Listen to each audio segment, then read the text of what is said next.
मुकेश अंबानी की बेइंतहा कमाई के बारे में तो जानते होंगे, लेकिन आज हम आपको गुजरात के एक ऐसे शख्स की कहानी बताएंगे जो दौलत के मामले में अंबानीज को भी टक्कर दे रहा है। हर दिन नए नए बेंचमार्क सेट कर रहा है और न सिर्फ भारत में बल्कि पूरी दुनिया में अपना दबदबा बना रहा है। जी हाँ, सही समझे आप, हम बात कर रहे हैं भारत के मशहूर बिजनेसमैन गौतम अडानी की, जिन्हें एक वक्त था जब आर्थिक तंगी के कारण पढ़ाई छोड़नी पड़ी थी, लेकिन आज ये एयरपोर्ट से लेकर बंदरगाह और कोयले से लेकर घर में इस्तेमाल होने वाले तेल तक से पैसा कमा रहे हैं। लेकिन कम ही ऐसे लोग हैं जो उनके बारे में बहुत ज्यादा जानते हैं। तो अगर आप भी गौतम अडानी की कामयाबी का राज जानना चाहते हैं तो फिर बिना वीडियो स्किप किए हमारे साथ देखिए उनकी जिंदगी और व्यापार का सफरनामा। गौतम अडानी यूं तो रिलायंस इंडस्ट्रीज के संस्थापक धीरूभाई अंबानी की ही तरह पहली पीढ़ी के बिजनेसमैन हैं, लेकिन आज उनकी नेटवर्थ बाकी उद्योगपतियों से कई ज्यादा है, क्योंकि एक डायलॉग है जिसे अडानी ने सिद्ध साबित किया है। वो है, कोई धंधा छोटा या बड़ा नहीं होता और धंधे से बड़ा कोई धर्म नहीं होता। अब हम ऐसा इसलिए कह रहे हैं क्योंकि समय के साथ अडानी को जो भी धंधा मिला उन्होंने उसे पूरे मन से किया और परचम लहराते चले गए। लेकिन उनके फर्श से अर्श तक पहुंचने का सफर काफी जद्दोजहद भरा रहा है। उनका जन्म सन 1962 में अहमदाबाद के एक आर्थिक रूप से कमजोर परिवार में हुआ। पिता का छोटा सा काम था, लेकिन कुछ खास चल नहीं रहा था। ऐसे में वक्त के साथ आर्थिक हालत और बिगड़ते चले गए, जिसकी वजह से गौतम अडानी को अपनी पढ़ाई बीच में ही छोड़नी पड़ी और काम के लिए हाथ पैर मारने पड़े। इसी बीच वो बड़े शहर से बड़ी उम्मीदें लेकर कम उम्र में ही मुंबई आ गए, जहां शुरुआत में तो काफी संघर्ष करना पड़ा, लेकिन कुछ वक्त के बाद उन्हें एक डायमंड सप्लायर के यहाँ नौकरी मिल गई। 3 सालों तक काम करने के बाद उन्हें समझ में आया कि जिंदगी में करना क्या है, इसलिए उन्होंने नौकरी छोड़कर अपना काम शुरू किया और झवेरी बाजार में डायमंड ब्रोकरेज कंपनी की शुरुआत की। गौतम अडानी को अपनी जिंदगी का वाय पता था, यानी वो काम क्यों कर रहे हैं, इसलिए उन्होंने जी तोड़ मेहनत की और कम उम्र में ही धंधा दौड़ा दिया। लेकिन उनकी किस्मत चमकी 1981 से, जब उनके बड़े भाई ने उन्हें अहमदाबाद बुलाया। दरअसल भाई ने सामानों को लपेटने वाली प्लास्टिक की एक कंपनी खरीदी, मगर वो चल नहीं रही थी क्योंकि जो कच्चा माल चाहिए था वो जरूरत के हिसाब से नहीं मिल पा रहा था। बाहर देशों से कच्चे माल को इम्पोर्ट करना पड़ रहा था। ऐसे में इसे एक अफसर के तौर पर देखते हुए अडानी ने कांडला पोर्ट पर प्लास्टिक ग्रैन्युल्स का आयात शुरू किया और 1988 में शुरू की अडानी एक्सपोर्ट्स, जिसका नाम बदलकर बाद में अडानी एंटरप्राइजेस कर दिया गया। इसमें धातु, एग्रीकल्चर प्रोडक्ट और कपड़े की कमोडिटी ट्रेडिंग होती थी। काम चल पड़ा तो कुछ ही साल में ये कंपनी और अडानी इस बिजनेस से बड़ा नाम बन गए और फिर 1994 में अडानी एंटरप्राइजेस को शेयर बाजार में लिस्ट कर दिया गया। फिर साल आया 1995 का। ये वो साल था जिसने आज उनके इस मुकाम तक पहुंचने की नींव रखी, क्योंकि इस वक्त गुजरात सरकार पोर्ट डेवलपमेंट के लिए प्राइवेट कंपनीज की तलाश कर रही थी। ऐसे में जैसे ही एक खबर अडानी तक पहुंची, उन्हें कमाई का एक और सोर्स नजर आया। इसलिए उन्होंने गुजरात के सबसे बड़े बंदरगाह मुंद्रा पोर्ट को ही खरीद दिया। मुंद्रा पोर्ट को खरीदने के बाद 1998 में गौतम अडानी ने Adani ports and logistics company की शुरुआत की। वैसे ये बंदरगाह की खासियत के बारे में बताए तो करीब 8000 हेक्टेयर में फैला ये पोर्ट आज भारत का सबसे बड़ा निजी बंदरगाह है और इस पोर्ट से पूरे भारत के लगभग 1/4 माल की आवाजाही होती है। साथ ही ये जगह स्पेशल इकोनॉमिक जोन के तहत बना है, तो प्रमोटर कंपनी को कोई टैक्स भी नहीं देना पड़ता।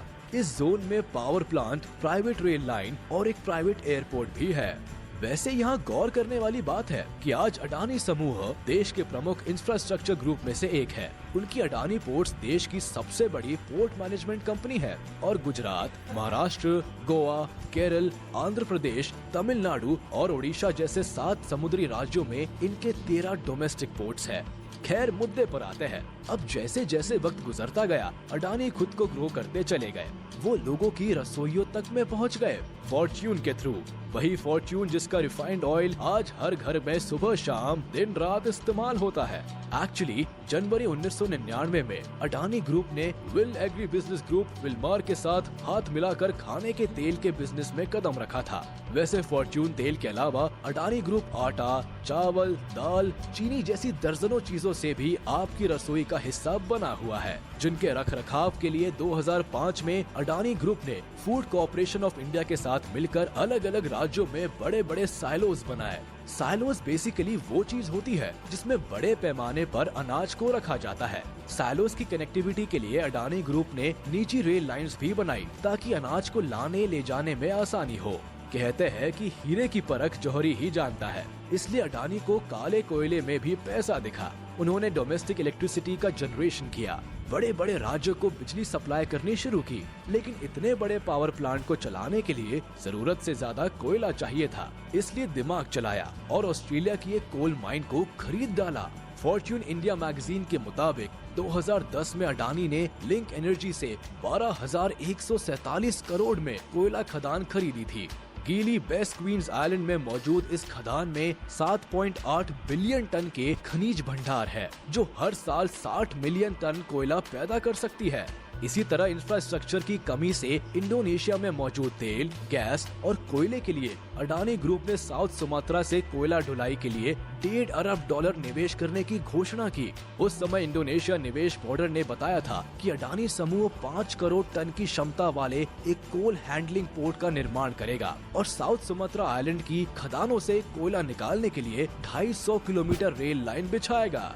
खैर, अडानी अपना कारोबार फैलाते गए और पैसा अकाउंट में आता चला गया। जिस अडानी साम्राज्य का कारोबार 2002 में $76.5 करोड़ था, वो 2014 तक आते आते बढ़कर $10 अरब हो गया। साथ ही वक्त की जरूरत को देखते हुए अडानी ग्रुप ने नेचुरल गैस के क्षेत्र में भी बिजनेस को बढ़ाया और 2017 में सोलर पीवी पैनल बनाने शुरू किए। उधर बंदरगाह और निजी रेल लाइन के बाद अडानी ने एयरपोर्ट्स की तरफ उड़ान भरी और 2019 में अहमदाबाद, लखनऊ, मंगलुरु, जयपुर, गुवाहाटी और तिरुवनंतपुरम जैसे 6 हवाई अड्डों के मॉडर्नाइजेशन और ऑपरेशन की जिम्मेदारी उठा ली। अब अगले 50 सालों तक अडानी ग्रुप इन सभी एयरपोर्ट्स का ऑपरेशन, मैनेजमेंट और डेवलपमेंट संभालेगा। वहीं मुंबई इंटरनेशनल एयरपोर्ट लिमिटेड में भी अडानी ग्रुप के पास 74% की हिस्सेदारी है और ये किसी को बताने की जरूरत नहीं कि भारत में मुंबई एयरपोर्ट दिल्ली के बाद देश का सबसे बड़ा एयरपोर्ट है।